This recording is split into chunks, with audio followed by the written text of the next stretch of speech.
సన్నిధిలో చేరి వచ్చిన మీ అందరికీ వందనాలు తెలియజేస్తాను. దేవుని నామములో నేటి దిన వాక్యములో మనం నేర్చుకున్నది ఏంటంటే,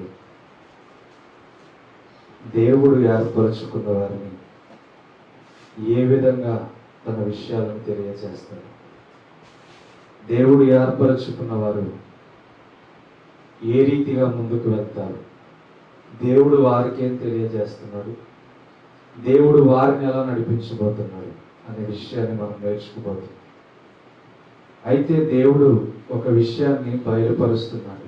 ఈ యెషయా గ్రంథం 43వ అధ్యాయంలో ఒక విషయాన్ని బయలుపరుస్తున్నాడు. ఏం బయలుపరుస్తున్నాడు అంటే, మొదటి వచనం 2వ వచనం చూద్దాం. అయితే యాకోబు నిన్ను సృజించిన వాడగు యెహోవా, ఇశ్రాయేలు నిన్ను నిర్మించిన వాడు ఇలాగు సెలవిస్తున్నాడు, నేను నిన్ను విమోచించి ఉన్నాను, భయపడకుము, పేరు పెట్టి నిన్ను పిలిచి ఉన్నాను, నీవు నా సొత్తు. ప్రార్థన చేసి, పరిశుద్ధుడా, ప్రేమ కలిగిన తండ్రి, స్తుతులకు అర్హుడైన గొప్ప దేవుడు తండ్రి, ఎక్కడ నిలబెట్టినా ప్రభువా నువ్వే నన్ను వాడుకుంటున్నావు. నా సొంత జ్ఞానం వలనైతే ఇన్ని వెతకడానికి నా వల్ల కాదు తండ్రి. నీవు జ్ఞానమునిచ్చి నడిపిస్తున్నావని విశ్వాసముల ముందుకు వెళ్తున్నా. నేటి దినమందు కూడా తండ్రి, నీ బిడ్డలు వాక్యము హృదయంలోనికి చేర్చుకోవాలని వచ్చి ఉన్నారు. నేను మాట్లాడితే వారు వచ్చిన ప్రయాస వృధా అయిపోతుంది. నువ్వు మాట్లాడితేనే ప్రభువా తగిన జ్ఞానం మాకు లభిస్తుంది. మాతోనూ బిడ్డలతోనూ మీరు మాట్లాడారు. బలమైన నీ పరిశుద్ధాత్మ శక్తి చేత నింపి నడిపించి, నీవే నీ కృపలో బహున్నతమైన కృపలో బలపరచు.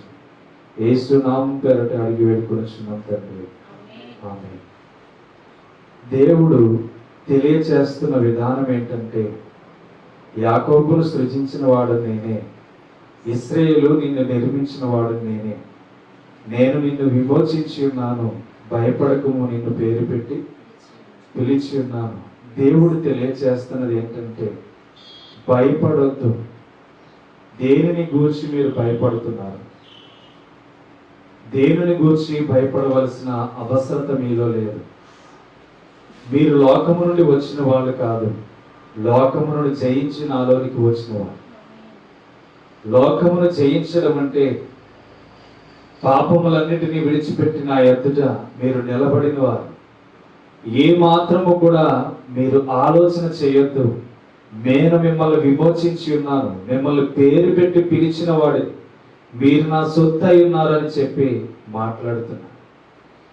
నేటి దినాల్లో మనకి అధికారం కావాలి.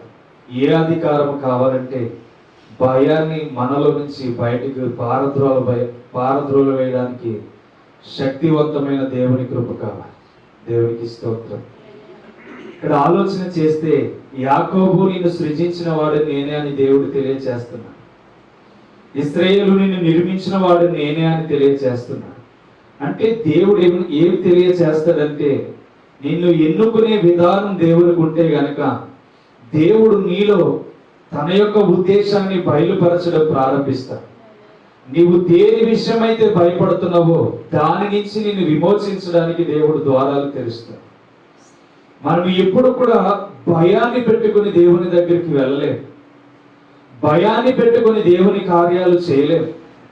భయాన్ని పెట్టుకుని దేవుని ఉద్దేశాలను మనం నడవలేం.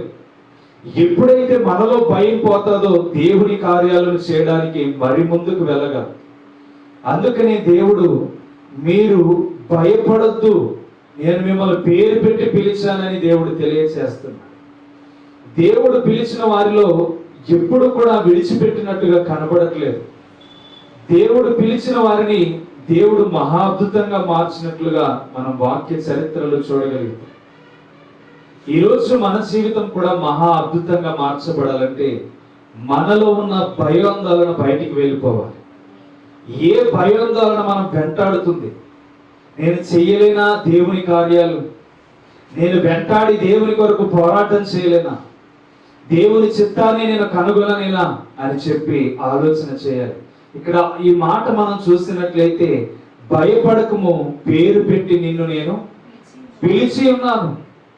మనం ఈరోజు దేవుని యొక్క పిలుపు కొరకు ఎదురు చూస్తే దేవుడే పిలుచుకొని మనల్ని నడిపిస్తాడు. ఎన్ని వాక్యాలు మాట్లాడేమో మాకే తెలియదు, కానీ ఈ వాక్యాలన్నీ ఎక్కడి నుంచి వస్తున్నాయంటే భయపడక నిలబడితేనే దేవుడు మాట్లాడతాడు. దేవునికి స్తోత్రం. ఎప్పుడైనా సరే మనం భయపడకుండా దేవుని మాటకు లోబడి, దేవుడే రేపటి దినాన్ని సిద్ధపడి చేస్తాడని మనం విడిచిపెట్టేస్తే దేవుడు మనకి శక్తినిచ్చి నిలబెడతాడు. దేవునికి స్తోత్రం. అందుకనే ఇక్కడ దేవుడు చెప్తున్న మాట, పేరు పెట్టి నిన్ను పిలిచాను గనుక నీవు నా సొత్తు, నీకేది అవసరమైందో నాకు తెలుసు, నిన్ను నా సొత్తుగా మార్చుకున్నాను గనుక నీకేది అవసరమైందో దాన్ని నేను తీర్చడానికి అర్హుడు నేను దేవుడు తెలియజేస్తున్నాను. కాబట్టి నేటి దినాల్లో మనం భయపడవలసిన వ్యక్తులము కాదు, రోషము కలిగి నిలబడవలసిన వాళ్ళమై ఉన్నాం. కాబట్టి అబ్రహాం విషయంలో కూడా దేవుడు పిలుచుకున్నాడు. 15వ అధ్యాయం 1వ వచనం చూస్తే అక్కడ మాట్లాడుతూ అంటాడు. ఏం మాట్లాడతాడయ్యా అంటే, అక్కడ మాట్లాడుతున్న మాట, ఇవి జరిగిన తర్వాత యెహోవా వాక్యము అబ్రహామునకు దర్శనమందు వచ్చి, అబ్రహామా భయపడకుము, నేను నీకు కేడమును, నీ బహుమానమును అత్యధికమగునని చెప్పాను. దేవునికి స్తోత్రం. ఏం చెప్తున్నాడు?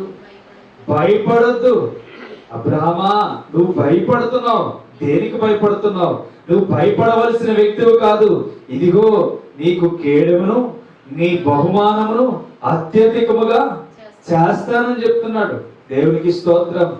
ఎవరి కూడా తిరిగాడు లోతు. కనీసం కుటుంబం ఆశీర్వదించబడిందా? ఆశీర్వదించబడలా. తమ్ముడిగా పిలువబడుతూ కూడా తిరుగుతూ ఉన్నాడు. అలాంటి లోతు ఆ అబ్రహాముకు జరుగుతున్న కార్యాలన్నీ చూస్తున్నాడు, కానీ లోతు మాత్రం ఆశీర్వదించబడలా. కూడానే ఉన్నాడు, పక్కనే ఉన్నాడు, అన్ని చూస్తున్నాడు. తనకి జరుగుతున్నవన్నీ, తన సహోదరుడికి ఏమేమి జరుగుతున్నాయో అన్ని పర్టికులర్ గా అన్ని గమనిస్తున్నాడు, కానీ ఇతనికి మాత్రం ఆశీర్వాదం రాలా. ఇతని కుటుంబం దీవించబడలా. ఇతని కుటుంబం ఏ మాత్రము రక్షణలోనికి రాబడలా. వాళ్ళు శపించబడిన బిడ్డలుగా లోతు కుటుంబం కనబడుతుంది. ఎందుకని? వాళ్ళు దేవుని యొక్క ఉన్నతమైన కృపను తెలుసుకోలేకపోయారు. దేవుని యందు భయభక్తులు కలిగి జీవించలేకపోయారు. దేవుని మాటలకు లోబడి జీవించలేకపోయారు. అందుకని అబ్రహామును దేవుడు ఎంతగా ఆశీర్వదించడంటే తన కృప ఎంతో బహు ఉన్నతముగా తన మీదకి తీసుకువచ్చాడు. అందుకని దేవుడు పిలిస్తే భయపడకూడదు. మనం దేవుడు మనల్ని ఎన్నుకుంటే భయపడవలసిన వ్యక్తులు కాదు. అంటే మనం పూర్తిగా దేవుని మీద ఆనుకొని ముందుకు వెళ్తున్న వాళ్ళం కనుక. అందుకని ఇక్కడ 15వ అధ్యాయం 1వ వచనంలో అదే మాట్లాడుతున్నాడు. ఇవి జరిగిన తర్వాత యెహోవా వాక్యము అబ్రహామునకు దర్శనమందు వచ్చి, అబ్రహాము భయపడద్దు. దేవుడు పిలుచుకుంటే నిన్ను భయపడేవాడిగా ఉంచడు. దేవుడు పిలుచుకుంటే నిన్ను అవమాన పాలు చేసేవాడిగా ఉంచడు. నీ తల ఎత్తి నీ జీవితాన్ని అధికారులు ఎదుట సమాధానం చెప్పేవాడిగా నిలబెడతాడు. దేవునికి స్తోత్రం. దేవుడు మనకి నేర్పించేది ఇదే. దేవుని బాట అంటే ఈ కొత్తదనమే. అందుకనే పేరు పెట్టి నిన్ను పిలిచాను, నువ్వు నా సొత్తు. దేవుడు నా సొత్తు అని పిలుచుకున్నాడంటే ఏమాత్రమైనా విడిచిపెడతాడు? విడిచిపెట్టే దేవుడు కదా. అందుకనే నీకు కావలసిన అత్యధికముగా నిన్ను ఆశీర్వదిస్తానన్నాడు. తర్వాత అబ్రహాం అంటాడు, చూడండి ఏమంటాడు. అందుకు అబ్రహాము, ప్రభువైన యెహోవా నాకేమి ఇచ్చిననేమి, నేను సంతానము లేని వాడిని పోల్చున్నానే, దమస్కు ఎలియజరు నా ఇంటి ఆస్తికర్తయగును కదా. మరియు అబ్రహాము, ఇదిగో నీవు నాకు సంతానం ఇయ్యలేదు గనుక నా పరివారములో ఒకడు నాకు వారసుడునని చెప్పినగా, యెహోవా వాక్యం అతని వద్దకు వచ్చి, ఇతడు నీకు వారసుడు కాదు, నీ గర్భవాసమున పుట్టబోచున్నవాడు నీకు వారసుడగునని చెప్పెను. దేవునికి స్తోత్రం. దేవుడు ఇదే నేర్పిస్తాడు మనకి. మనము దేవునితో నడిస్తే, భయపడకుండా దేవుని సన్నిధిలో నిలబడితే, భయపడకుండా దిగులు చెందకుండా దేవుని వైపు నడిస్తే, దేవుడు అంటున్నాడు, నువ్వు నా సొత్తు కనుక నీకేం కావాలో నేను తీరుస్తాను. ఆలోచించండి, వాళ్ళ గురించి అనేకమైన సందర్భాల్లో మనం ఆలోచన చేస్తున్నాం, కానీ దేవుడు భయపడొద్దు అని చెప్పిన ప్రతి ఒక్కరిని కూడా ఆశీర్వదించినట్లుగా వాక్యం చూపిస్తుంది. ఈరోజు మనం దేవుని వైపు ఎలా వెళ్తున్నాం ఆలోచన చేయాలి. ఏదో ఒక భయాందోళన మమ్మల్ని వెంటాడుతూనే ఉంటుంది. స్ట్రైట్ గా కూర్చో. ఒక భయాందోళన మనల్ని వెంటాడుతూనే ఉంటుంది. ఏ రీతిగా వెంటాడుతుంది అంటే, మనం చేసే ప్రార్థనలో ఆలోచనలో జరుగుతాయో జరగవని ఆలోచన కల్పిస్తుంది. ఇంతకాలం నుంచి ప్రార్థన చేస్తున్నాను, రిజల్ట్ రాకుండా ఆగిపోతుంది ఏంటని చెప్పి భయాందోళన మనలో పెడుతూ. అందుకనే దేవుడు అంటున్నాడు ఈరోజు, మీరు ఏ మాత్రము కూడా భయపడద్దు, మీరు నా సొత్తై ఉన్న ప్రజలని చెప్తున్నారు. అర్థమవుతుందా? మనము ఎవరమై ఉన్నామంట? దేవుని సొత్తై ఉన్నాం. అందుకని 2వ వచనంలో అంటున్నాడు, నీవు జలములలో పడి దాటినప్పుడు నేను నీకు తోడయ్యుందును, నదులలో పడి వెలుచున్నప్పుడు అవి నీ మీద పొర్లి పారవు, నీవు అగ్ని మధ్యను నడుచుచున్నప్పుడు కాలిపోవు, జ్వాలలు నిన్ను కాల్చవు. ఎటువంటి శ్రమలు నీ మీదకి వచ్చిన అవి నేనేం చేయలేవు. ఎటువంటి బాధలు నీ మీదకి వచ్చిన అవి నేనేం చేయలేవు. సహించలేని శ్రమలు నీ మీద దాడి చేసి నీకు రోగాలే కలుగ చేయొచ్చు, కానీ అవి నీ ప్రాణానికి ఏ మాత్రము కూడా హాని చేయలేవు. ఎందుకో తెలుసా? దేవుడు ఇచ్చిన వాగ్దానం అన్నిటికీ విడిచిపెట్టేవాడు కాదు. దేవుని మాటలను మనం విడిచిపెట్టి బ్రతకొచ్చు గాని, దేవుని ఉద్దేశాలను మనం విడిచిపెట్టి బ్రతకొచ్చు గాని, ఆయన చేసిన వాగ్దానములు మనం విడిచిపెట్టి బ్రతకొచ్చు గాని, దేవుడు ఏ మాత్రము వాగ్దానం ఇస్తే మనల్ని విడిచిపెట్టే వాడు మాత్రమే కాదు. అందుకనే నీవు నా సొత్తు, నువ్వు ఎక్కడికి వెళ్ళినా, ఏ సముద్రంలో ఉన్నా అవి నీ మీద ఏ మాత్రము కూడా పొర్లి పారము.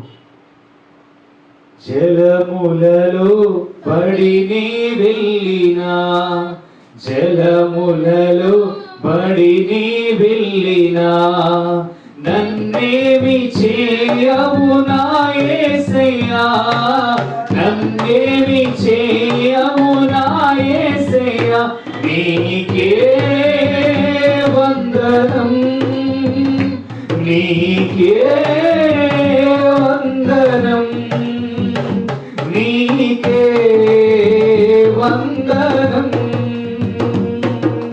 నజరేయుడా నా యేసయ్యా, ఎన్ని యుగాలకైనా ఆరాధ్య దైవము నీవేనని నీ కీర్తిని చాటిరా. నజరేయుడా నా యేసయ్యా. దేవునికి స్తోత్రం. జలములలో పడి వెళ్ళినా మనల్ని అవి ఏం చేయలేదు. ఎప్పటికి కూడా మనం భయపడే వారిగా ఉండకూడదు. మనకున్న కాలింగ్ వేరు.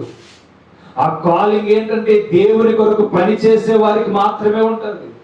దేవుని కొరకు పరుగులు పెట్టే వారికి మాత్రమే ఉంటది. దేవుని క్రియలను చేసే వారికి మాత్రమే ఆ కాలింగ్ వినపడుతుంది. వీడు నిలబడగలడు, వీడు నా కోసం ప్రయాసపడగలడు, వీడు నా సొత్తు కనుక వీడు నిన్ను ఏర్పాటు చేసుకోవాలంటే దేవుడే నిన్ను భయపెట్టి ప్రజల వద్దకు పంపిస్తాడు. దేవునికి స్తోత్రం. చూడండి, ఇర్మియా గ్రంథం 1:17 వచనం అనుకుంటా. ఇర్మియా గ్రంథం 1:17 వచనం చూడండి. కాబట్టి నీవు నడుము కట్టుకొని నిలువబడి నేను నీకు ఆజ్ఞాపించినదంతయు వారికి ప్రకటన చేయము, భయపడకము, లేదా నేను వారి ఎదుట నీకు భయము పుట్టింతును. దేవునికి స్తోత్రం. ఏం చెప్తున్నాడు? బ్రతిమాలుతున్నాడు ఒక వ్యక్తిని దేవుడు. ఏంటి, వెళ్ళవా? వెళ్ళకపోతే నిన్ను వాళ్ళ దగ్గరికి పంపించి నిన్ను బానిసం చేస్తున్న వాళ్ళ దగ్గర. నువ్వు నా ఇష్టాన్ని చేయడానికి రా, నా ఇష్టం చేయడానికి నువ్వు రా బయటికి. నిన్ను ఎలా నిలబెట్టబోతున్నానో తెలుసా? ఆ 10వ వచనం చూడండి ఏం మాట్లాడుతున్నాడు. పెళ్ళగించుటకును, వెరగొట్టుటకును, నశింప చేయుటకును, పడద్రోయుటకును, కట్టుటకును, నాటుటకును నేను ఈ దినమున జనముల మీదను రాజ్యముల మీదను నిన్ను నియమించి ఉన్నాను. దేవునికి స్తోత్రం. ఏం చెప్తున్నాడంట? ఎర్రగొట్టడానికి. ఎవడి కాడిని? అపవాది కాడిని, జనుల్లో పని చేస్తున్న సాతాను క్రియలను వెర్రగొట్టడానికి నేను వీటన్నిటి మీద నిన్ను అధికారిగా నియమించాను అంటున్నాడు. అర్థమవుతుందా? దేవుడు పిలిస్తే ఆ కాలింగ్ వేరేలా ఉంటది. భయం ఉండదు ఆ కాలింగ్ లో, దిగులు ఉండదు ఆ కాలింగ్ లో. ఏం జరుగుతుందో పరిశుద్ధాత్ముడు సహాయం చేసి నువ్వు ఎలా నడవాలో నేర్పిస్తాడు. పరిశుద్ధాత్ముడు నువ్వు ఎలా ముందుకు వెళ్ళాలో నేర్పిస్తాడు. ఏమంటుండో తెలుసా? పెళ్ళగిస్తాకి, వెర్రగొట్టడానికి, నశింపచే వాటిని ఆ నశింపచేటుకు, పడద్రోయుటకు, కట్టుటకు, నాటుటకు నేను ఈ దినమందు జనము మీద నిన్ను అధికారిగా, రాజ్యం మీద అధికారిగా నియమిస్తున్నా. దేవునికి స్తోత్రం.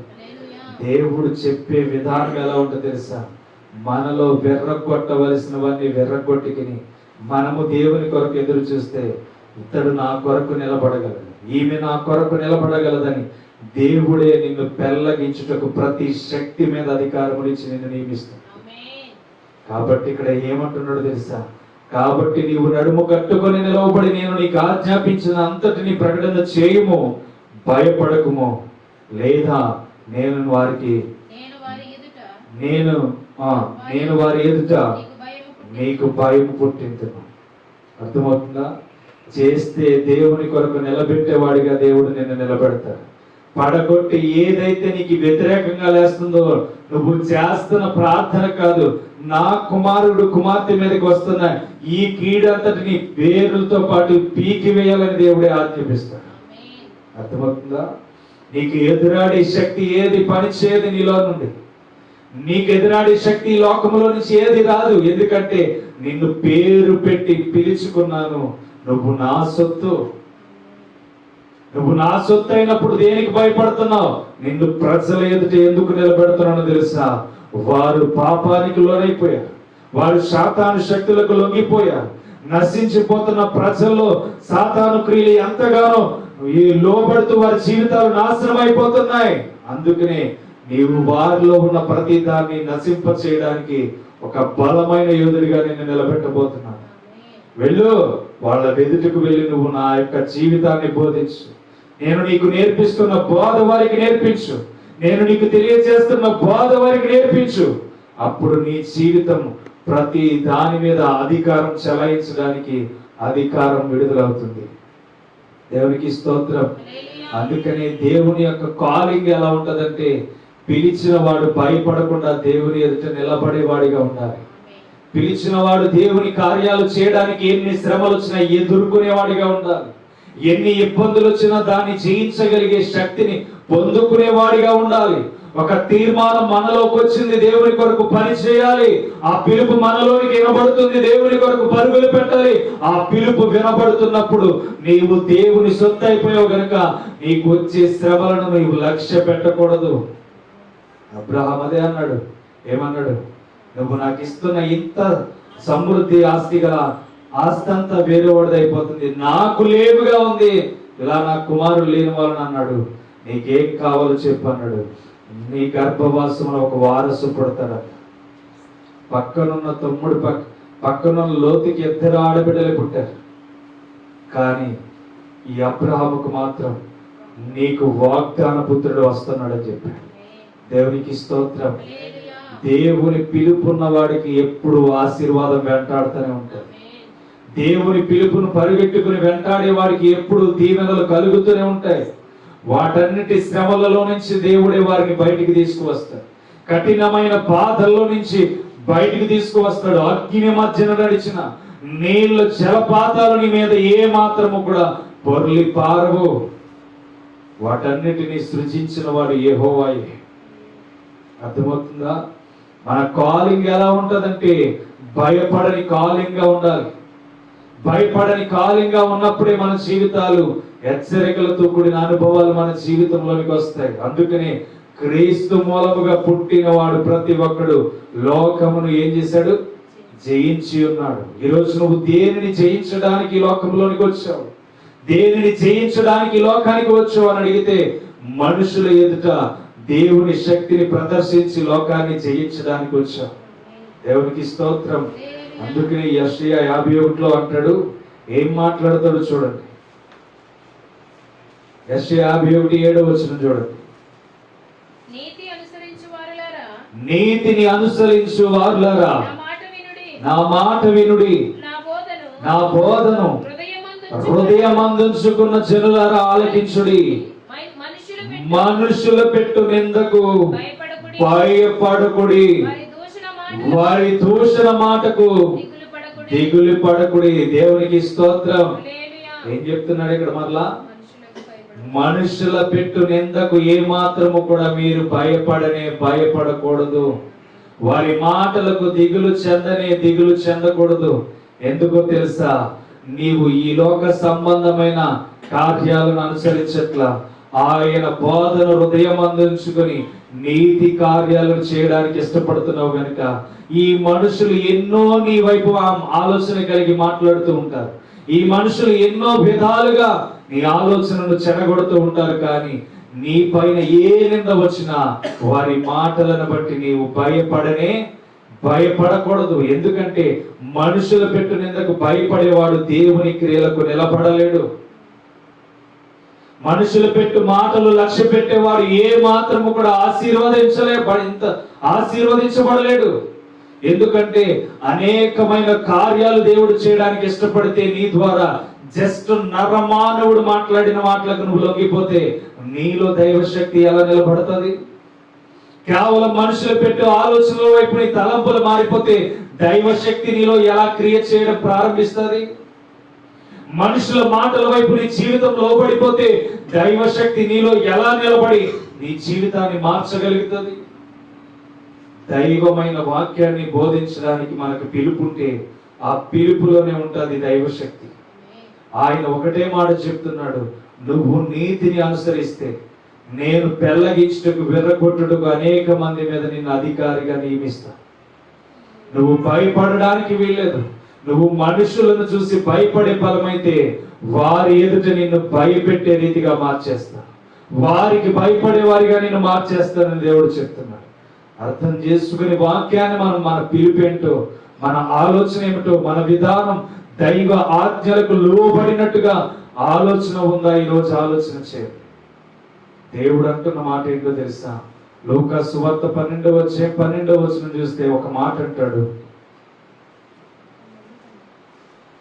12 ఒక మాట చెప్తాడు చూడండి. మీరేమి చెప్పవలసి ఉన్నది పరిశుద్ధాత్మ ఆ గడియలోనే మీకు నేర్పునని నేను. చూడండి అక్కడ మాట్లాడుతున్న మాట ఏమంటున్నాడు? మీరే విషయాలు మాట్లాడాలనుకున్నారు, ఏ సంబంధమైన విషయాలు చెప్పాలనుకున్నారు ఆ సమయం మందు, ఇక్కడ 11వ వచనం చూస్తే అంటాడు, వారు సమాజ మందిరముల పెద్దల యొద్దకును అధిపతుల యొద్దకును అధికారుల యొద్దకును మిమ్మల్ని తీసుకొని పోవునప్పుడు మీరు ఎలాగూ ఏమి ఉత్తరం ఇచ్చదమా, ఏమి మాట్లాడుదుమా అని చింతింపకుడి. మీరేమి చెప్పవలసినది పరిశుద్ధాత్మ ఆ గడియలోనే మీకు నేర్పునను. దేవునికి స్తోత్రం. ఏం చెప్తున్నాడంట? దైవముతో సంబంధం ఉంటే నువ్వు ఏ చోట నిలబడ్డా ఆ దైవం నిన్ను వాడుకోవడం ప్రారంభిస్తాడు. ఏ సమాజమందున నువ్వు నవ్వుల పాలైపోయే పరిస్థితిలోనికి వెళ్తున్నా అక్కడ నీకు సమాధానం పరిశుద్ధాత్ముడు ఇవ్వడానికి సహాయపడతాడు. అందుకనే దైవ వాక్యంతో మనం ఒక కాలింగ్ మనకు ఉండాలంటే పరిశుద్ధాత్మ శక్తిని మనము ధరించుకొని ఆ పిలుపు కొరకు ఆరాటపడచ్చు. దైవ సంబంధమైన ఆలోచనల మీద మనము దృష్టించి ముందుకు వెళ్ళాలి. ఎప్పుడైతే ఆ దైవ కార్యముల మీద మనము దృష్టించి ముందుకు వెళ్తామో, ఆ దైవ కార్యముల మీద ఆలోచన చేసి ముందుకు వెళ్తామో, ఆ దైవ చిత్తము మీద మనం ఆలోచన చేసి ముందుకు వెళ్తామో, అప్పుడే మన జీవితాలు దేవుని పిలుపు కొరకు ఎదురు చూసినట్లు. ఆయన బోధను హృదయం అందించుకొని, ఆయన మాటలను హృదయం అందించుకొని, ఆయన మార్గమును హృదయం అందించుకొని మనం ఎప్పుడైతే స్థిరపడతామో అప్పుడే దైవ పిలుపు మనలోనికి వస్తుంది. అప్పటి వరకు దేవుని సొత్తుగా మనం పిలవబడాలి. ఎప్పుడైనా ఆలోచన చేయండి. ఒక మాస్టర్ కానీ లెక్చరర్ కానీ ఇంకొకరికి పాఠాలు నేర్పించగలుగుతున్నాడంటే ఆ గైడెన్స్ అంతా వాడు చదువుకునే ఆ స్థానానికి వెళ్తాడు. వాడు అధికారం సాధించి ఆ ఉన్నతమైన చదువులు చదివి ఒక గైడెన్స్ తీసుకుని మాస్టర్ గానో లేకపోతే టీచర్ గానో పనిచేస్తూ అతడు కొనసాగిస్తున్న జీవితంలో అనేక మందిని ఎంతో ఉన్నతమైన భాగ్యంలో నిలబెడతాడు. అతడు ఏం నేర్చుకున్నాడంటే ఇదంతా నేర్చుకుని వెళ్ళి ఒక గైడెన్స్ స్టూడెంట్స్కి ఇవ్వాలో ఎలా ఇవ్వాలో అతనికి తెలుసు. అలాగే దేవుడు నీకు కూడా తెలియపరిచేది ఏంటో తెలుసా? నువ్వు ఇదంతా దైవ జ్ఞానము కలిగిన వాక్యాన్ని నీ శిరస్సులో ధరించుకొని ఒక ఆయుధముగా నీకు ఒక ప్రొటెక్షన్ కల్పించుకొని ఏ శత్రువు నీ మీదకి దాడి చేస్తాడో, ఏ మనుషుడు నీ మీదకి దాడి చేస్తాడో, ఏ సమాజం నీ మీద దాడి చేస్తాడో, ఏ పాస్టర్ నీ మీద దాడి చేస్తాడో, ఏ లోక సంబంధి నీ మీద దాడి చేస్తాడో, వీటన్నిటికీ ప్రొటెక్షన్ కల్పించుకున్న తర్వాత నీకు కాలింగ్ అనేది వినబడుతుంది. దేవునికి స్తోత్రం. ఒక లెక్చరర్ ఎలా అయితే నేర్చుకుని వెళ్తాడో ఈ దైవ వాక్యాన్ని కూడా నువ్వు అదే విధముగా నేర్చుకొని ముందుకు వెళ్ళడం ప్రారంభించాలి. ఎప్పుడైతే నీవు బోధించేవాడిగా నిలబడుతున్నావో, ఎప్పుడైతే దైవ చిత్తాన్ని నెరవేర్చడానికి ఇష్టపడుతున్నావో, ఎప్పుడైతే దైవ కార్యాలను చేయడానికి ఇష్టపడుతున్నావో, ప్రతి దాని మీద అధికారం చెలాయించడానికి నీకు అధికారం రావాలి. దేవునికి స్తోత్రం. ఎప్పుడైతే నీకు అధికారం వస్తుందో నువ్వు ప్రతి దాన్ని జయ జీవితముగా నిలబెట్టగలిగే, దేవునికి ఉన్నతమైన పేరు తీసుకురాగలిగే ఒక స్థితిని దేవుడు నీకు ఏర్పాటు చేస్తాడు. ఎప్పుడైతే ఏర్పాటు కలుగుతుందో నీకు లోక సంబంధమైన వాటితో కాదు, దైవిక జ్ఞానము నీతో స్నేహం చేయడం ప్రారంభిస్తుంది. దైవిక జ్ఞానము నువ్వు నిలబడిన చోట నిన్ను వాడుకోవడం ప్రారంభిస్తాడు. ఆ దైవిక జ్ఞానం ఉన్నతమైన స్థాయిలోనికి నిన్ను తీసుకువెళ్ళడం ప్రారంభిస్తుంది. ఆ దైవిక జ్ఞానం లేమిలో ఉన్నప్పుడు ఎలా ప్రార్థించాలో నేర్పిస్తుంది, శ్రమలతో ఉన్నప్పుడు ఎలా ప్రార్థించాలో నేర్పిస్తుంది, ఓర్పు కోల్పోతున్నప్పుడు నీతో ఎలా ప్రార్థన చేయాలో ప్రతి విషయంలో నీకు నేర్పడం ప్రారంభిస్తుంది. అందుకనే నువ్వు చేయవలసింది మొట్టమొదటిగా ఏంటో తెలుసా? ప్రతి దాని మీద అధికారం కావాలంటే ఈ వాక్యాన్ని నా హృదయంలో ఎలా స్థిరపరచుకోవాలి, దైవంతో నేను ఎలా సంబంధం కలిగి జీవించాలి, దైవంతో నేను ఎలా పొత్తు పెట్టుకుని నడవాలి, దైవంతో ఏ విధముగా నా జీవితాన్ని నడిపిస్తూ ముందుకు సాగాలి అనే ఉద్దేశం నీలో మొట్టమొదటిగా నీ క్రియలు ప్రారంభించడం ముందుకు సాగాలి. యేసుక్రీస్తు ఉపవాసం ఉండి ప్రార్థన చేశాడు 40 దినాలు. 40 దినాలు ప్రార్థన చేసిన వ్యక్తి అధికారమును సంపాదించడం ప్రారంభించాడు. ఆ 40 దినాల్లో ఏం జరిగిందంటే సాతాను నా ఎదుటి నుంచి పొమ్మని శక్తిని ధరించుకోవడానికి ఆయన బలమైన శక్తిని ధరించుకున్నాడు. మనం 4వ అధ్యాయం 1వ వచనం చూస్తే అపవాది చేత శోధింపబడుటకు అరణ్యములోనికి కొనిపోబడ్డాడు అంటాడు. కానీ అరణ్యంలో నుంచి బయటికి వచ్చిన తర్వాత ఆ 10వ వచనము 9వ వచనములో మాట్లాడతాడు, సాతానా నీవు నా ఎదుటి నుంచి పొమ్మో. 1వ వచనంలో అపవాది చేత శోధింపబడడానికి వెళ్ళాడు. శోధింపబడిన తర్వాత 40 దినాలు ఎప్పుడైతే శక్తిని పొందుకుని వచ్చాడో ఆయన మరింత నూతన బలమును ధరించుకొని సాతాన్ని ఒకే ఒక్క మాటతో ఆయన యుద్ధం నుంచి పారద్రోలాడు. దేవునికి స్తోత్రం. ఆయన ఊరికి ప్రార్థన చేయలా, పరలోకమైన పరిశుద్ధాత్మ శక్తిని ధరించుకోవడానికి మానవ శరీరముగా వచ్చిన నేను 40 దినాలు ఉపవాసం ఉండి సాతాను మీద అధికారం చెలాయించడానికి అరణ్యములోనికి వెళ్ళిపోయిన నేను తిరిగి వచ్చి దానిని ఏం చేశానంటే ఒక్క మాటతో నన్ను శోధిస్తుందని సాతాను నా యొద్ద నుంచి పొమ్మని ఒకే మాట పలికానని దేవుడు లేఖనాలు సెలవిస్తుంది. ఈ రోజు సాతాను శక్తులను పెళ్లగించాలంటే, సాతాను క్రియలను నీవు ఎంతగానో బలహీనమైపోతున్న బిడ్డలు, నిరాశ కృంగిపోతున్న బిడ్డలు, సమస్యలతో నలిగిపోతున్న బిడ్డలందరి పట్ల నీవు ప్రార్థన చేసి వారి క్రియల నుంచి బయటికి తీసుకురావాలంటే ముందు నువ్వు పెళ్లగించడం ప్రారంభించాలి. నీలో దైవ శక్తి నిలబడడం ప్రారంభించాలి. నీ నోట నుంచి వచ్చే ప్రతి మాట అగ్ని జ్వాలగా ప్రతి హృదయాన్ని కాల్చివేయాలి. అప్పుడే దేవుని కార్యాలు నీలో ప్రారంభించడం ఆ దైవ కార్యాలు ప్రారంభించడం నెరవేరుతాయి. ఎలా పడితే అలా పిలుపు ఉందని మనం పరుగులు పెట్టకూడదు. పిలుపుకు ఒక విధేయత ఉంది.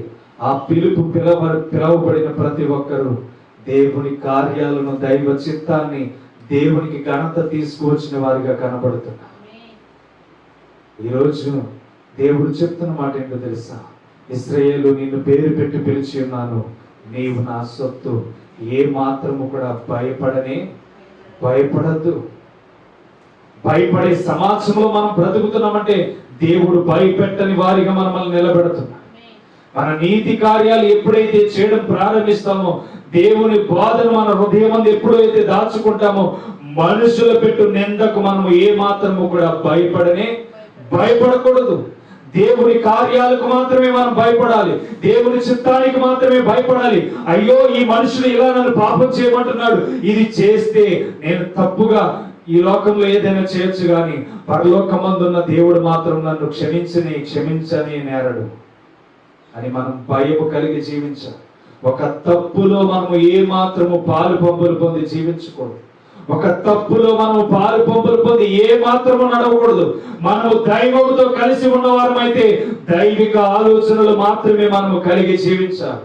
అందుకనే ఆ 1 యోహానులో ఏమన్నాడంటే, యేసే క్రీస్తు అయి ఉన్నాడు, నేను నమ్ము ప్రతివాడును దేవుని మూలముగా పుట్టి ఉన్నాడు, పుట్టించిన వారిని ప్రేమించు ప్రతివాడు ఆయన మూలముగా పుట్టిన వారిని ప్రేమించుచున్నాడు. మనము దేవుని ప్రేమించు, ఆయన ఆజ్ఞలను నెరవేర్చే వారి మా దేవుని పిల్లలను ప్రేమించుచున్నామని దాని వలన ఎరుగుచున్నాము. మనం ఆయన ఆజ్ఞలను గైకొన్నట్టే దేవుని ప్రేమించుట. ఆయన ఆజ్ఞలు భాగమైనవి కాదు. దేవుని మూలముగా పుట్టిన వారందరూ లోకమును జయించుదురు. లోకమును జయించిన విజయము మన విశ్వాసమే. దేవునికి స్తోత్రం. ఈరోజు నువ్వు ఆలోచన చేయి. నీలో భయం పోతేనే నువ్వు లోకమును జయించిన వాడు అవుతావు. నీలో నుంచి భయం తొలగిపోతేనే నువ్వు లోకమును జయించిన వాడు అవుతావు. భయం ఎప్పుడు పోతుందో తెలుసా? మనము జయించినప్పుడే, లోకములో నుంచి మనకు విడుదల కలిగినప్పుడే మనకి జయ జీవితం దొరుకుతుంది. అందుకని 4వ వచనంలో అంటున్నాడు, దేవుని మూలముగా పుట్టిన వారందరూ లోకమును జయించుదురు. లోకమును జయించిన విజయము మన విశ్వాసమే. ఈరోజు మనం తెలుసుకోవాల్సింది ఏంటో తెలుసా? మనలో నుంచి భయం పోవాలంటే మొదట మనకి కాలింగ్ దైవ చిత్తముగా ఉందో లేదో కనిపెట్టాలి. మనము సాతాను శక్తుల మీద, పెళ్లగించబడిన శక్తుల మీద వేరులతో సాటు ఎప్పటి నుంచి నివసిస్తున్న చీకటి శక్తులు మనం పెకిలించబడగలిగితేనే దైవ చిత్తముతో మనం పొందుతున్న వారు అవుతాం. దేవుని పిలుపుకు అర్హులమై ఉంటాం. దేవుని చిత్తానికి అర్హులమై ఉంటాం. ఆ కాలింగ్ లో ఉన్న అనాయింటింగ్ ఏంటంటే, ఆ అభిషేకం ఏంటంటే, నిన్ను ప్రత్యేకించడం ప్రారంభిస్తారు. నీ మాటను ప్రత్యేకించడం ప్రారంభిస్తారు. నీ చూపును ప్రత్యేకించడం ప్రారంభిస్తుంది. నీ నడవడికను ప్రత్యేకించడం ప్రారంభిస్తుంది. నీ ఆలోచనలను ప్రత్యేకించడం ప్రారంభిస్తుంది. ఎందుకంటే నేను బోధించుతున్నట్టుగా నీకు వాక్యం అర్థం అవ్వదు. నువ్వు బోధించవలసిన రీతిగా వాక్యం ఇంకొక రీతిలో అర్థమవుతుంది. ఈ వాక్యాలు ఎంతో మంది బోధించేస్తారు, కానీ బోధించిన విధానం మనలో మార్పు చూపిస్తారు.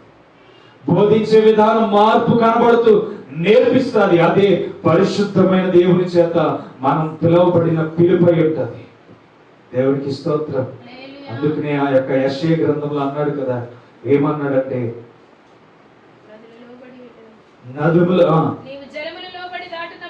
నీవు జలములలో పడి దాటినప్పుడు నేను నీకు తోడై ఉన్నాను కనుక, నదులలో పడి వెళ్ళినప్పుడు. ఆ 4వ వచనం చూడన్నా, నీవు నా దృష్టికి ప్రియుడవైనందున గనుడవైతివి, నేను నిన్ను ప్రేమించుచున్నాను గనుక నీకు ప్రతిగా మనుషులను అప్పగించుచున్నాను. చాలమ్మా, ఇక్కడ చూస్తారా ఏమంటున్నాడు? మనుషులను అప్పగిస్తాడంటే ఎప్పుడు? ఆయన దృష్టికి మనము ప్రియులమై ఉన్నప్పుడు మాత్రమే. అర్థమవుతుందా? ఆయన హృదయంలో మనము ఇష్టాన్ని సంపాదించినప్పుడు, ఆయన హృదయంలో మనము, ఆయన స్థానంలో మనము నీతిమంతులు మనకి కనబడినప్పుడు, ఆయన కార్యాల్లో మనము నీతిమంతులు మరి కనబడినప్పుడే మన జీవితాల్లో ఆయన దృష్టించి నువ్వు నాకు ప్రియుడవు గనక నీకు ప్రతిగా మనుషులను అప్పగించుచున్నాను. అర్థమవుతుందా? భయపడక, 5వ వచనంలో అంటున్నాడు, భయపడక నేను నీకు తోడై ఉన్నాను, తూర్పు నుండి నీ సంతానమును తెప్పించదను. చూడండి, ఇక్కడ మాట్లాడుతున్న మాట భయపడద్దు. ఎందుకు దేవుడు భయపడద్దు అంటున్నాడంటే మనము తప్పకుండా ఏదో ఒక విషయంలో భయపడేవారిని. ఏదో ఒక విషయంలో మన తలంపు భయపడుతూనే ఉంటుంది. అయ్యో బిడ్డలకి ఇదైపోయిందండి, నా తండ్రికి ఇదైపోయిందండి, నా యొక్క కుటుంబ సభ్యులకి ఇది జరిగిపోతుందని భయపడతాం. కానీ ఆ భయాన్ని తొలగించే దేవుని వైపు మాత్రం మనము చేతులు చాపి దేవునికి అడిగే విషయంలో వెనకబడిపోతాం. ఏదైనా జరిగితే హాస్పిటల్కి పరిగెత్తాలని, ఏదైనా తండ్రికి ఏదైనా వైద్యం జరగవలసింది జరగాలి అని చెప్పి పరుగులు పెట్టాలంటే ప్రభువా ముందుగా దేవుణ్ణి అడగాలి. ఈ స్థానానికి మేము వెళ్తున్నాం, ఇది సక్సెస్ఫుల్ గా మా కుటుంబంలో జరగాలని దేవునికి అప్పగించాలి. ఇది జరగాలంటే నీ చిత్తమై ఉంది. ఏది జరగాలన్నా నీ చిత్తమే. భయపడక నీకు మొర పెడుతున్నా, నువ్వు కార్యము చేయగల దేవుడు. మీకు ప్రియమైన బిడ్డలుగా మేము నిన్ను అడిగి వెళ్తున్నాం కనుక దానికి ప్రతిగా మాకు ప్రతిఫలం దయచి, దానికి ప్రతిగా మాకు ప్రతిఫలము ఇస్తేనే మా జీవితాలు ఆశీర్వదించబడతాయి ప్రభువా అని చెప్పి మనం మాట్లాడాలి. అప్పుడే మనము వర్ధిల్లింపబడడం ప్రారంభిస్తాం. దేవుడు శక్తిని ఇవ్వడానికి ఎదురు చూస్తున్నాడు. ఆయన శక్తిని పొందుకోవడానికి మనం ఎదురు చూడాలి. ఆయన కన్ను దృష్టిలో ఇక్కడ అంటున్నాడు కదా, నీవు నా దృష్టికి ప్రియమైనందుకు నీవు కరుడవు అయితివి. నువ్వు నాకు ప్రియుడవైతివి కనుక నేను నీకు ఘనమైన కార్యాలు ఏం చేస్తానంటే మనుషులు నీకు ప్రతిగా ఏర్పాటు చేస్తున్నా. దేవుడి దృష్టిలో నువ్వు ఘనమైన వాడిగా కనబడితే, దేవుని దృష్టిలో ప్రియమైన వాడిగా కనబడితే, దేవుని కార్యాలకు ఇష్టమైన వాటిగా నీవు కనబడితే తప్పకుండా దేవుడు అబ్రహాముకి ఇచ్చిన కాలింగ్ నే దేవుడు నీకు ఇస్తాడు. ఇర్మియాకి ఇచ్చిన కాలింగ్ నే దేవుడు నీకు ఇస్తాడు. నీ నీతి దేవునికి కనబడితే, లోకమును జయించగలిగితే, లోకమును జయించిన వారందరూ దేవుని బిడ్డలుగా పిలువబడుతున్నారు. అలాంటి లోకమును జయించగలిగి నువ్వు భయాన్ని విడిచిపెడితే జయ జీవితం అనేది నీ జీవితంలో ఉంటుంది. మనము గత 3 వారాల నుంచి అవే నేర్చుకుంటున్నాం. దేవుడు ఏ రీతిగా ఏర్పాటు చేసుకుంటున్నాడు ప్రజలు, ఎలా పిలుచుకుంటున్నాడు ప్రజల్ని, ఎలా ముందుకు నడిపిస్తున్నాడు ప్రజల్ని, ఏ పిలుపుతో వాళ్ళని పిలుచుకున్నాడు, ఏ అధికారం ఇవ్వడానికి వారిని పిలుచుకున్నాడు అని దేవుని విషయాలను మనం తెలుసుకుంటున్నాం. ఒకవేళ మీలో కాలింగ్ ఉన్నదేమో ఆలోచించి, ఏ పిలుపు దేవుడు మీకు ఇవ్వబోతున్నాడు ఆలోచించి, దైవ శక్తిని ఏర్పాటు చేసుకుని అపవాది శక్తిని మీ కాళ్ళ కిందకు తీసుకురావడానికి దేవుడు ఏర్పాటు చేసుకోబోతున్నాడేమో. లేకపోతే సాతానుతో బందీలైపోయిన వారిని, బలహీనులైపోయి రోగులైపోయిన వారిని దేవుడు మిమ్మల్ని అధికారంతో వారిని ఓడించడానికి, వారిని బలహీనత నుంచి విడిపించడానికి దేవుడు మిమ్మల్ని నిలబెట్టుకోబోతున్నాడేమో. అందుకని నీవు నా సొత్తు అని ఈరోజు మాట్లాడుతున్నాడు. నువ్వు భయపడద్దు, నువ్వు నా సొత్తు అని దేవుడు చెప్తున్నాడు. నువ్వు దేని విషయంలో భయపడుతున్నావో నీ కాలింగ్ వెనకబడిపోతుంది. నువ్వు దేని విషయంలో అయినా భయపడుతూ ముందుకు వెళ్తే నీ కాలింగ్ వెనకబడిపోతుంది. నీవు పిలుచుకున్న పిలుపుకు తగినట్టుగా లేకపోతే నీ కాలింగ్ వెనకబడిపోద్ది. పొందుకోవలసిన ఎన్నో దీవెనలను ఇప్పటికే పోగొట్టేసుకున్నామేమో, కావలసిన ఆశీర్వాదాలు ఇప్పటికే ఎన్నో పోగొట్టేసుకున్నామేమో. దేవుణ్ణి అడగడం ఈ రోజు నుంచి మనం ప్రారంభించాం. దేవా నా కాలింగ్ ఏంటి, నా పిలుపు ఏంటి? నిజమైన సువార్త ప్రకటిస్తే సంతోషపడుతున్నాను, అబద్ధపు సువార్త నేను వింటే ఇదిగో నా గుండె రగిలించబడుతుంది. ఒకవేళ నాలో కాలింగ్ ఉందా? ఈ అబద్ధపు మాటలు నేను వింటున్నప్పుడు నాకు కాలింగ్ అనేది దూరం అయిపోయి నేనే దూరపరుచుకుంటున్నాను, లేకపోతే ఈ కాలింగ్ వినడానికి నేను ఆలస్యం చేస్తున్నా? అబ్రహాముకు దేవుడు ఒక వాగ్దానం చేశాడు, వాగ్దాన పుత్రికుడే ఇస్తాను, భయపడతాను. నేను నిన్ను పిలిచాను అబ్రహాం, భయపడద్దు. దేనికి భయపడుతున్నా? ఏ మాత్రము దిగులు చెప్పదు. పక్కనున్న లోతుకు మాత్రం ఆశీర్వాదం లేదు, పక్కనున్న లోతుకు మాత్రం దీవెనలు లేవు, పక్కనున్న లోతుకు మాత్రం కుటుంబ ఆశీర్వాదాలు లేవు. ఎందుకని? తన జీవితంలో దేవుని క్రియలంటూ చూస్తూ ఉండిపోయాడు, కానీ దాన్ని సంపాదించుకోలేకపోయాడు.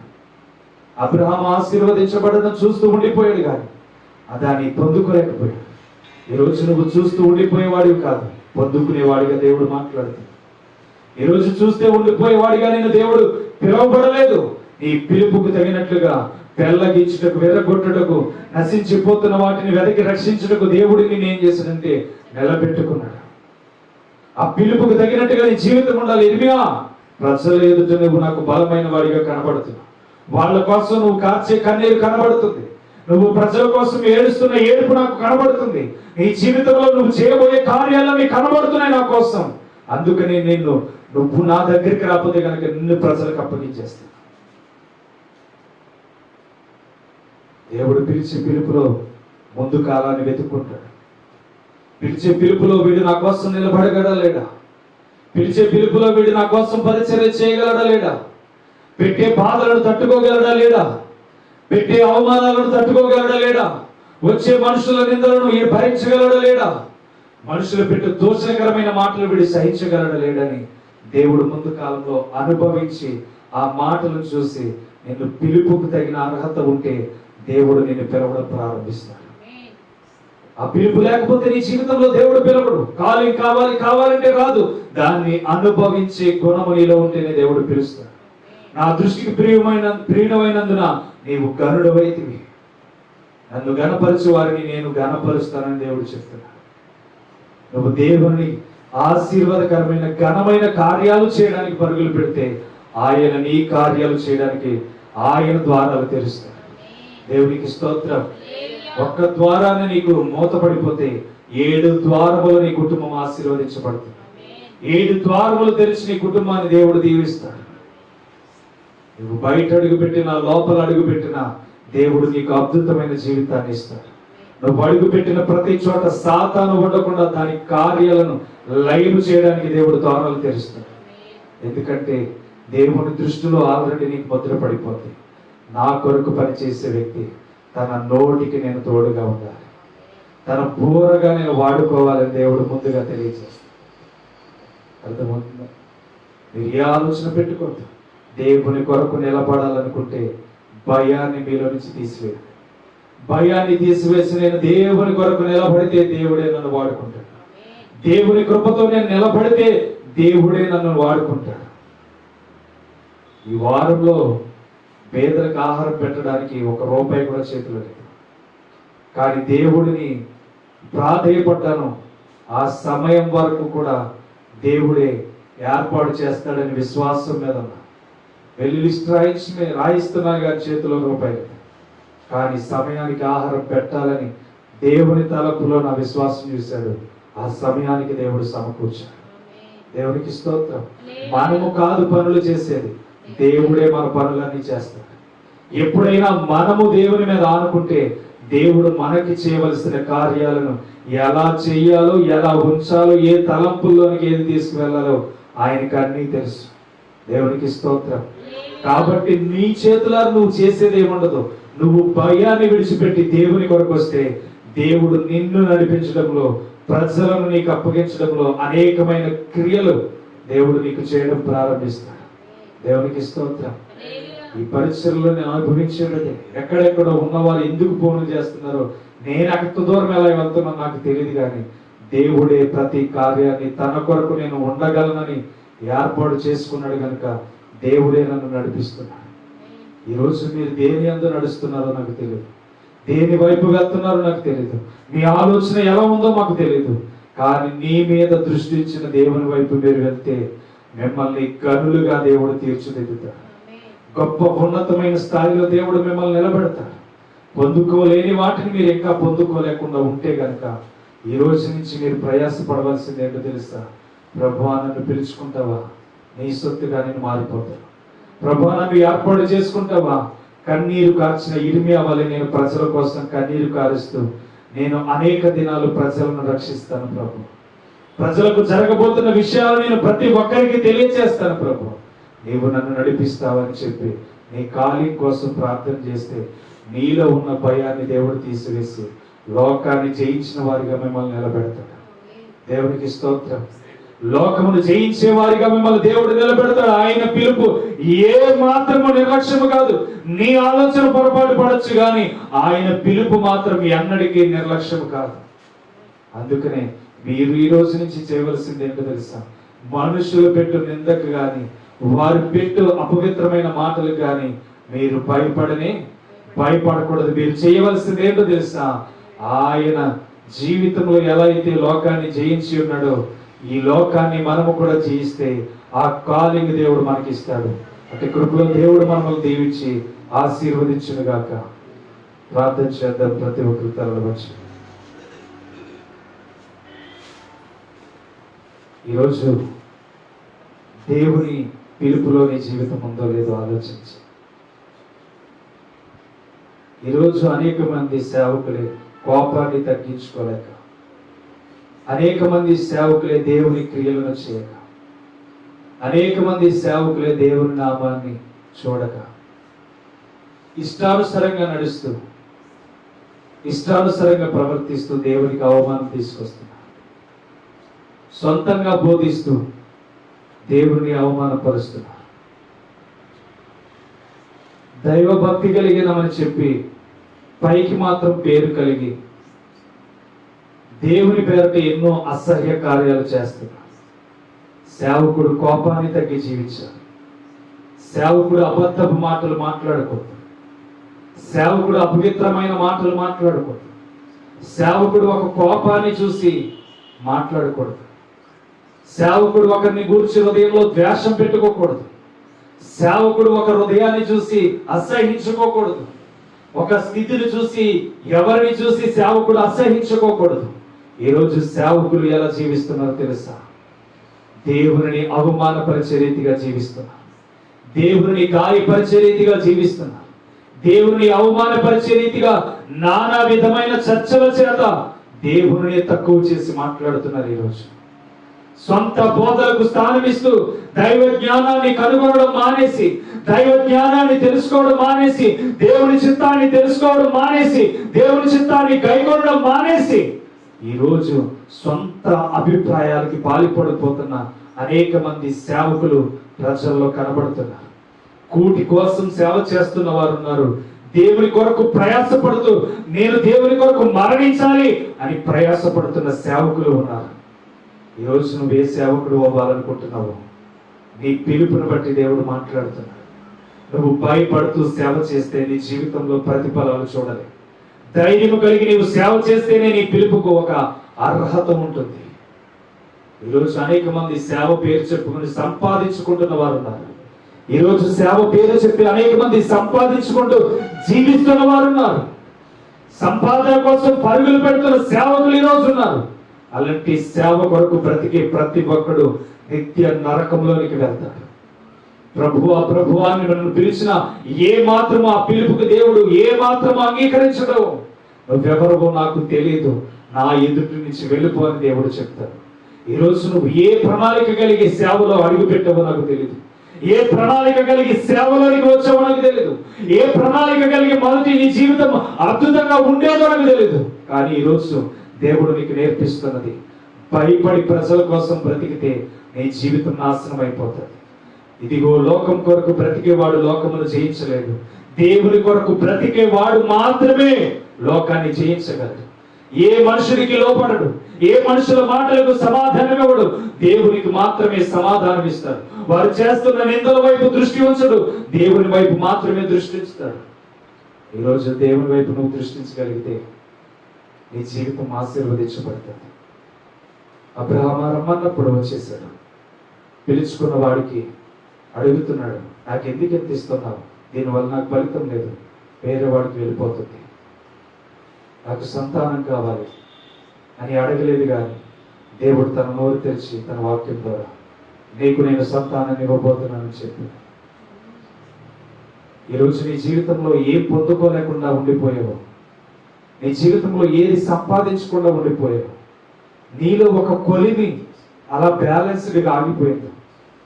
ఇంకా నీ జీవితంలో అది సంపాదించకుండా ఆగిపోయి అయ్యో ఎదురు చూస్తూ అలసిపోతున్నావేమో. దేవుడు ఈరోజు నువ్వు నా సొత్తు అని మాట్లాడాడు.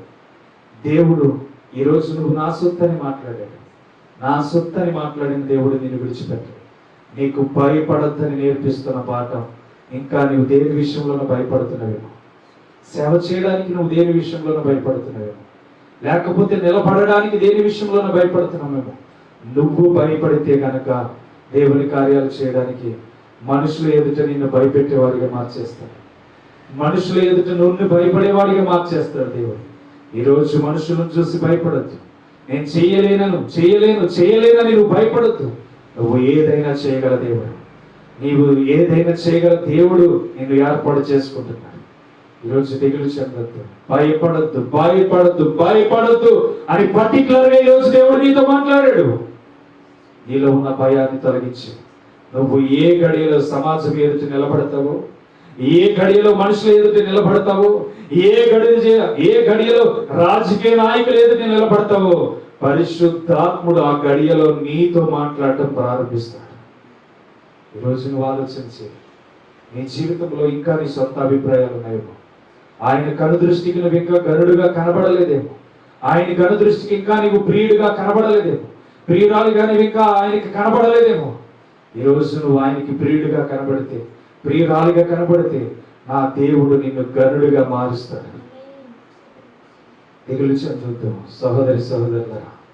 ఈ లోక ఆకలి కోసం పరుగులు పెట్టే మనము పరలోక ఆకలి కొరకు, పరలోక ఆత్మీయ జీవితం కొరకు పరుగులు పెట్టాలి. లోకమును జయించమని దేవుడు చెప్తున్నాడు. లోకమును జయించిన వాడు దేవుని మూలముగా పుట్టి ఉన్నాడని చెప్తున్నాడు. ఈరోజు నువ్వు లోకాన్ని జయించగలిగితే నీ జీవితం బహుగా ఫలించబడుతుంది. నీకున్న కాలింగ్ ఏంటో ఈ రోజు నుంచి తెలుసుకోవడం ప్రారంభించు. నువ్వు సువార్తికురాలువా, లేకపోతే సాతాను శక్తుల మీద అధికారము సంపాదించేవాడిగా, లేకపోతే విశ్వాసుడిగా అనేక మంది రక్షణలోనికి తీసుకొచ్చేవాడిగా, లేకపోతే పరిచర్యలో సహకారిగా దేవుడు నేను వాడుకోబోతున్నాడు. దేవ ఏంటి నా పిలుపేంటి, నేను నీ పరిచర్య చేయాలని నాకు ఆశగా ఉంది. ఇర్మియా కన్ను దృష్టి ఎలా ఉందంటే, దేవుని కొరకు ఏదైనా చేయగలడని దేవుని కన్ను దృష్టిలోనికి వెళ్ళాడు. అందుకునే చిన్నవాడిగా ఉన్నప్పుడే ఇర్మియాను దేవుడు ఏర్పాటు చేసుకుని, నువ్వు నా కొరకు ఏదైనా చేయగలవు ఇర్మియా, నువ్వు నా కొరకు ఏదైనా చేయగలవు కనుక నువ్వు నాకు కావాలి ఇర్మియా, నిన్ను అధికారుడిగా నిర్మిస్తాను, దేనినైనా నీ ఎదుట నిలబెట్టేవాడిగా నేను చేస్తానని దేవుడు చెప్తున్నాడు. కాబట్టి ఈరోజు నువ్వు ఆలోచించే సహోదరి సహోదరులరా, తప్పకుండా నీకు ఏదో ఒక పిలుపు ఉంటుంది. సువార్తను ఊరికే ప్రకటించు, ప్రార్థన ఊరికే చేయవు. నీలో ఉన్న బలహీనత ఏంటో తెలుసా? నశించిపోతున్న ఆత్మల పట్ల నువ్వు చేస్తున్న ప్రార్థన దేవుడు చూస్తున్నాడు. నువ్వు నశించిపోతున్న ప్రార్థనలు, ఎంతమంది అయితే నశించిపోతున్నారు, ఎవరైతే రక్షించబడాలనుకుంటున్నారు, ఎవరైతే కృంగిపోతున్నారు, ఎవరైతే బలహీనతలో నలిగిపోతున్నారు, ఏ వ్యక్తుల కోసమైతే నువ్వు ప్రార్థన చేస్తున్నావో దేవుడు నిన్ను చూస్తున్నాడు. అయితే నీ కాలింగ్కు తగినట్టుగా నీ బిహేవియర్ లేదేమో, నీ కాలింగ్కు తగినట్టుగా నీ యొక్క మాట తీరు లేదేమో, నీ కాలింగ్కు తగినట్టుగా నీ యొక్క పద్ధతి లేదేమో. ఈరోజు నువ్వు చేస్తున్న ప్రతి ప్రార్థన దేవుడు అంగీకరిస్తున్నాడు. నువ్వు ఎవరి కోసం చేస్తున్నావు, ఎవరి విషయం కోసం ప్రార్థన చేస్తున్నావు, ఎవరు ఆ స్థానంలో నుంచి బయటికి వచ్చి పాపాన్ని విడుదల చేసి బయటికి రావాలని నీకు అనుకుంటున్నావో, ప్రతి ప్రార్థనని ఇది దేవుడు ఆలకిస్తున్నాడు. దేవుడు ఆలకించట్లేదు అనుకోవద్దు, కానీ ఆలకిస్తున్న దేవుడికి నువ్వు ఇంకా ప్రియుడిగా కనబడలేదేమో. ఈ రోజు నుంచి మనం ప్రియులుగా కనబడదాం. స్తోత్రం తండ్రి, పరిశుద్ధుగా ప్రేమ కలిగిన తండ్రి, గొప్ప దేవుడు, కనికరపూర్ణుడు, ఈ అద్భుతమైన జ్ఞానము ద్వారా వాక్య జ్ఞానమును మాలో స్థిరపరిచి నువ్వు మాట్లాడుతున్న విధానాన్ని బట్టి నీకు స్తోత్రములు తెలియజేస్తాను. అయ్యా, ఏదో మాట్లాడాలని ఇక్కడ నిలబడ్డాను తండ్రి, అన్నీ మార్చి నీ వైపుగా తలంపులు మార్చినందుకు స్తోత్రం. ఏదో చెప్పాలని ఇక్కడ నిలబడినప్పుడు వాటన్నిటినీ మార్చి బిడ్డలకు అనుకూలమైన హృదయంలో ఉన్న వ్యాధనతో మాట్లాడినందుకు నీకు స్తోత్రం. నిలబడలేని వాటి కోసం మాట్లాడారు, నిలబడగలిగే వాటి కోసం మాట్లాడదు. అయ్యా, నీ బిడ్డని బలపరచండి, శక్తిని పొంది. లోకంలో ఎంతో మంది సేవకులను చూసి మేము గాయపడుతున్నాం తండ్రి, ఎంతో మందిని చూసి మేము బాధపడుతున్నాం తండ్రి. మేము వారి జీవితాల్లాగా మారడానికి వీల్లేదు, మేము వారి జీవితాల్లాగా మారిపోవడానికి వీల్లేదు. మా ప్రతి దినము మొదటి మెట్టును జ్ఞాపకం చేసుకుంటూనే ఉండాలి. మా ప్రతి జీవితంలో మొదటి మెట్టును జ్ఞాపకం చేసుకుంటూనే ఉండాలి తండ్రి. నీవే బలపరచండి, కృపతో నింపి నడిపించు. ఈ వారం అంతటిలో బిడ్డలకు తోడు నీడ కాపుదల దయచేసి బలమైన కార్యములతో నీ బిడ్డలు నింపి నడిపించి ఆశీర్వదించి కృపతో నింపి నడిపించి నీవు నా సొత్తని ఇశ్రాయేలును పిలిచిన రీతిగా ఈరోజు మమ్మల్ని భయపడొద్దని మాట్లాడొద్దని. మేము భయపడం తండ్రి. మేము ఎందుకు భయపడాలి? పుట్టించిన వాడివే భయపడొద్దని చెప్పినప్పుడు, మమ్మల్ని నడిపించే వాడివే భయపడొద్దని చెప్పినప్పుడు, మాకు బలమునిచ్చే వాడివే భయపడొద్దని చెప్పినప్పుడు మేము భయపడొద్దని, మేము దిగులు చెందక నీ కొరకు ఎదురు చూస్తాం. బలమైన నూతన కార్యాలు మా జీవితాల్లో జరిగించాలి. పెళ్ళగించుటకు, విరగొట్టుటకు, నశింపజే వాటికి నీవు శక్తిని జయపని ప్రార్థన చేస్తున్నాం తండ్రి. బలమైన దేవుడు, కృప చూపు దేవుడు తండ్రి. నీవే బలపరిచి వారమంతటిలో బిడ్డలు తగిన పిలుపు కొరకు పరుగులు పెట్టి ప్రార్థన చేయి భాగ్యాన్ని బిడ్డలకు దయచేయి. నీవే బిడ్డలను దీవించి ఆశీర్వదించి బలపరిచి సంఘాన్ని అంచెలంచెలుగా దీవించి ఆశీర్వదించి నీ మెండైన దీవెనలతో ముందుకు నడిపించి బహుగా ఫలింపచేసి మేలులతో నింపి నడిపించి ఆశీర్వదించి ఈ పరిశుద్ధమైన నామంలో మమ్మల్ని దీవించి ఆశీర్వదించి నజరుడైన యేసుక్రీస్తు నామం మా ప్రయాణాలకు తోడుగా ఉంది.